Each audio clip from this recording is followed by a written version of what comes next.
Stop relying only on repetition as the only way to remember. As in this video, I'm going to give you a 5-step easy framework which, when used, will not only make your mind remember more easily but also will make you a more focused person, and of course it will make you very mentally sharp. So stay tuned and let's directly head with step number 1. It's to prime your brain. If your brain doesn't encode the information properly, then you won't remember it. Encoding is basically the input which goes in your brain. The easiest way is pretty simple. It's to just cut out all your distractions. This sounds very easy, but ask yourself, do you do it? So that's what. Remove all distractions. Let it be your mobile phone, your social media, and internal distractions. If you want to know more, I'll put the video right here. And one more thing is set intention that I'm going to finish this much amount of work in this given time, and I'll do it no matter what. Setting your intentions and priming yourself before you start works really well. Let's go on to step number 2. Depth over repetition. Self-explanatory, right? Going more deeply into the concept is anytime better than repeating the same thing again and again and again. But you'll forget it because you don't know anything. You just know the surface level, but there's a huge iceberg below which needs to be explored. This accompanies really well with the next step, which I would like to call it make it stand out.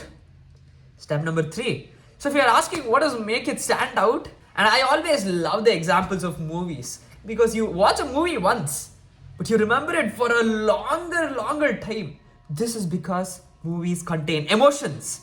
And when you have emotional connection, when there is imagination involved in making a new thing, you remember it for a longer time.